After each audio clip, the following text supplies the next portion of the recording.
Hello everyone again, and welcome to another audio for practicing Spanish. And today I bring you a couple of charts, okay, that I have already uploaded. I guess you had seen them, that are here in the page. And one of them is this one, which is learning 25 words a week. This is a great exercise for building vocabulary, which is something pretty important in any language, because as you may deduce, speaking a language consists of a couple of things, and one of them is to build the vocabulary aspect, okay? Because for speaking we need words, and then we need to know how to put them together. And okay, so this is one way we can work that aspect out, okay? Also by choosing an amount of words that can be 25 or whatever number. Also the time frame you set for that can be variable.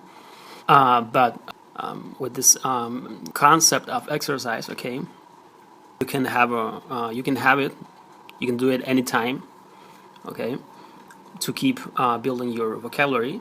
And the idea is pretty simple, just to choose some words. Here in this example I suggested learning 25 words a week, okay, so that for example in a month you will have learned around 100 words, and maybe in a year, if you keep doing that, the number would be around 1,000 new words, okay, that you will have learned in that time. It's just to choose words that you may find interesting or useful. This might be different for each person, but then just write one or two or three, whatever amount of sentences that you want with each one, okay. You know that you can always help yourself with wordreference.com, or the app version for the cell phone, and also reverso context, or contexto reverso. I don't know if the name is also in English. I remember it being in Spanish, contexto reverso. But anyway, those two apps can give you reference of word definition, examples, also examples, to give you context, taken from internet, contexto reverso works in that way, and many other, tools, conjugation, etc. So that of course is something to have in the favorites or the app version for the cell phone, as a tool. Okay, so this is it, okay, about this exercise. Pretty simple, yet pretty useful. And you can do this at any time, okay. Maybe you can do this 1 month, or for 2 or 3 months, and maybe then stop doing this and maybe concentrate on something else, okay. Everything that has to do with the study method or criteria, or the things that you choose for studying, well, this has to do with how you choose to study. That is another thing, okay. But to make it brief, what I can advise is that maybe besides any book or course or whatever you might be studying with, to have these kind of exercises, that are very useful, and help you build the language over time. All right. Okay, so and going on here, there's another chart that also recently uploaded, and is the similarity between Spanish and English words, okay. We know that there are around 1,000 or more words that are similar or even the same, okay, actually meaning letter by letter, okay, like chocolate, for example, you can see it's the same. So they are either the same or similar, okay, and maybe the pronunciation varies, of course, but But we have this characteristic, which is something interesting for us to take into account at any time, okay, when using Spanish. Writing, speaking, but mostly for speaking, okay, because when you speak, you have to you need instantaneity, okay, and having this as a resource, as a concept, in your mind, you can say, okay, well, I need a word here. Is there a similar word? The same word, is it similar in Spanish or not? Okay, so again, this is a resource. Okay, another kind of resource than the previous one, but still a resource. Okay, to help you build maybe like another aspect of speaking Spanish. Okay. So again, it's just for you to know that maybe while you're speaking, you need a word, and you can think, to not get stuck in a part of a sentence where you want to say some word, but you may not remember the translation or the word, in Spanish, if you're speaking Spanish, and at that moment, remember about this and say, okay, is there a word that is similar? And that can be helpful, okay?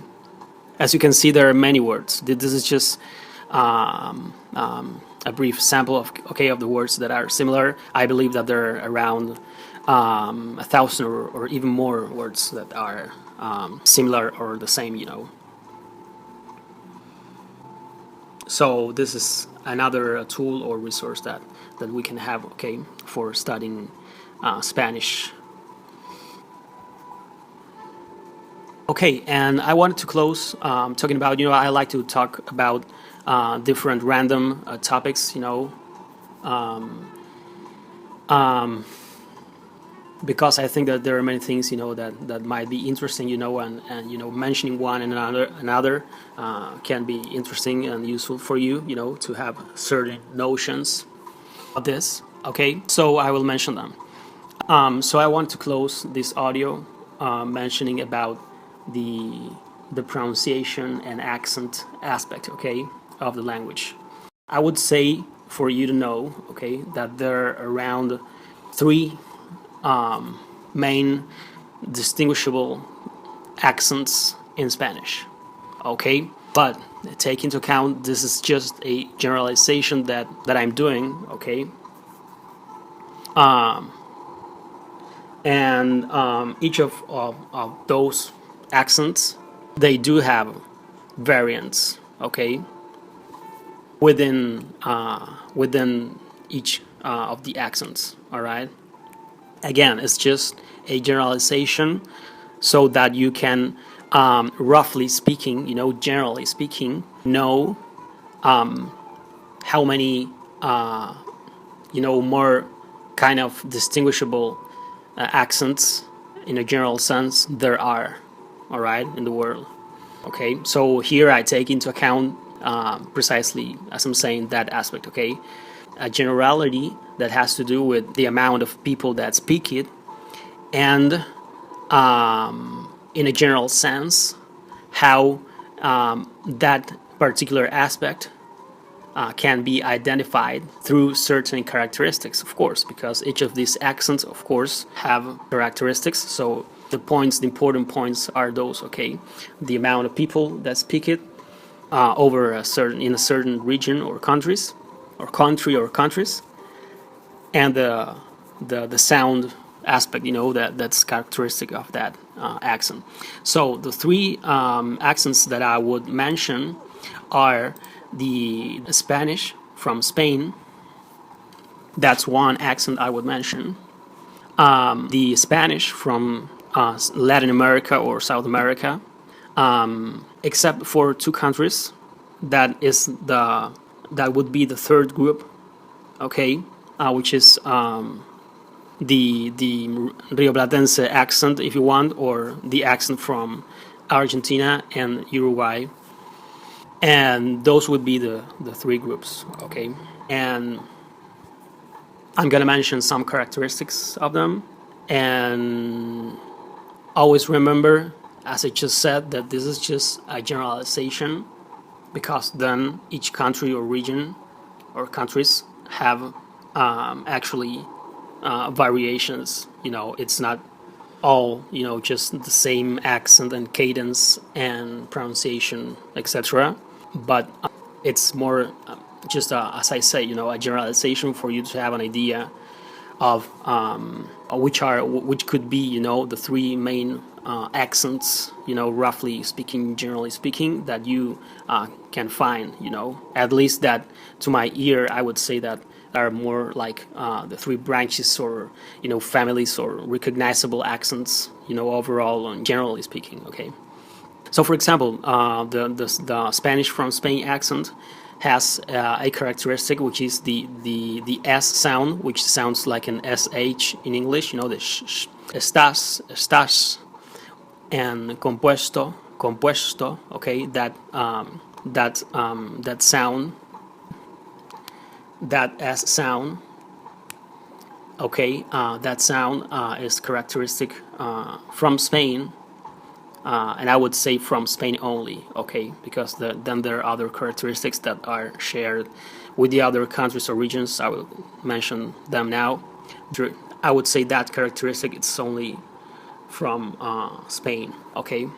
Estás compuesto, okay. There's also like a cadence and or a music, if you want, to it. Actually, of course, to all of these three accents respectively, okay. And also the Spanish from Spain accent, as I'm mentioning, is the first group, generally speaking. Besides the letter S, something that's also characteristic, and besides, if you want, the cadence. Or the intonation, it's the letters Y and double L, okay, which sound like Y, like in llegar, lluvia, yendo, okay. Also letter C and letter Z, the last one of the alphabet, sound like a TH in English, okay. Think, like in think. It's the same sound, okay.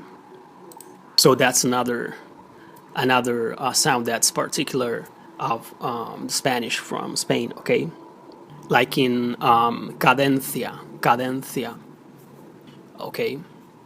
And okay, so again, in the Spanish from Spain, the letter S sound and the letter C and Z sound are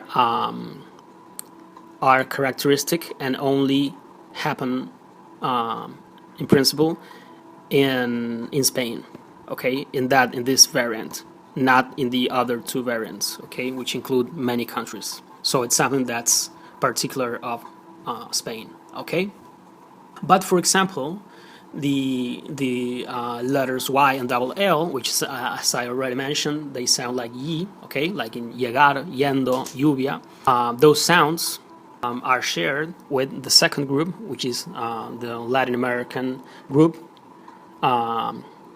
except for the third group that is Argentina and Uruguay, and they share that sound, okay, the double L sound, the Y sound for those letters, the words that contain those letters. All right. Then another characteristic of the second group, again, which is all Latin America except for Argentina and Uruguay, is that they pronounce the letter S before a consonant. Estás, and compuesto. The letter S sounds, in every word, mostly, okay, and this is another characteristic. Also, I would say that Of course, it has, as I mentioned, any of these variants have their cadence, their intonation or music, And this second group, I would say that besides that cadence or music or intonation, it has, like a nasal sound. It has more like a nasal sound, contrary to the Spanish from Spain accent, the first accent that I mentioned just before. That's another characteristic of the second group, of the second accent. Also, the intonation, of course, the cadence or the music is different from the first accent. And then the third accent, as I said, the third big group that I would, mention is the accent from Argentina and Uruguay. Which is kind of, which is shared. It's almost the same thing. Remember, it's not the accent spoken in all Argentina, but most of Argentina speaks more or less pretty much that accent. Maybe that varies in certain regions, but it's mostly that accent. So remember, I'm generalizing. Always take that into account. And this variant, this third variant, has a characteristic that, for example, different from the first and second variants, the letter S before consonant is most times pronounced like an H sound. Like in estás, instead of estás, it would be estás, or compuesto would be compuesto. It's just like replacing the S with an H, before the consonant. That's something that's particular, mainly of this third accent. Again, some of these things, vary. That sometimes one or another characteristic may appear, in any of the regions, or countries that I'm mentioning, making, if you want, an exception of this. But again, I'm mentioning these three groups, these three accents, to give you an idea, generally speaking, of what you're gonna hear, as groups, in the general sense again. And also in the third group, the Argentina and Uruguay accent, you can find that letters Y and double L are pronounced like sh, sh, like instead of llegar, llegar, instead of lluvia, lluvia, instead of yendo, yendo, and so on. So remember, the thing about the accents is that you can find difference, making again a summary, of what we said, you can find difference in cadence, in how the words and the sentences are articulated, in terms of sound, in terms of, music in some way, if you want, kind of like the music or the intonation that it has, That's one aspect, which each of the accents respectively have that differ from one another, So accent 1 has a different music or cadence or intonation from accent 2 and accent 3, And the same goes for, as I mentioned, the how the letters or words, are pronounced, like I mentioned, letter S and letters Y and double L, all right, to give examples, One last thing is that the third group, Argentina and Uruguay, have the second person, which is vos, which is the same as tú, second person tú, Yo, tú, él, that would be yo, vos, Second person would be vos in most of Argentina and Uruguay, okay? It means the same, exactly the same, but the word changes and also the conjugation changes, okay? Instead of tú eres, which you will hear in group 1 and 2, regions, you won't hear that in most of Argentina and Uruguay, okay? That's another, characteristic difference, in general, overall, okay? So, about this, the thing is that you can choose whatever accent you want, okay? If you like the Spanish from Spain accent, you can choose that one, or if you like the second one, you can go with the second one, or if you like the third one, you can go with the third one, okay? It's totally up to you. If you want my opinion, I think that it's, kind of an aesthetic decision, pretty much. The decision to pick one or another accent, is totally up to you. If you ask me, I would say that first thing is to be able to communicate, okay? So then, the accent aspect is something that has to do with kind of like extra thing, okay? Which, however many times, I would say actually maybe most of the times, any teacher or instructor would try to show you how it actually sounds, okay? Because of course it's the idea, okay? But to actually get to sound like a native, okay? That's a whole nother work in some way, okay?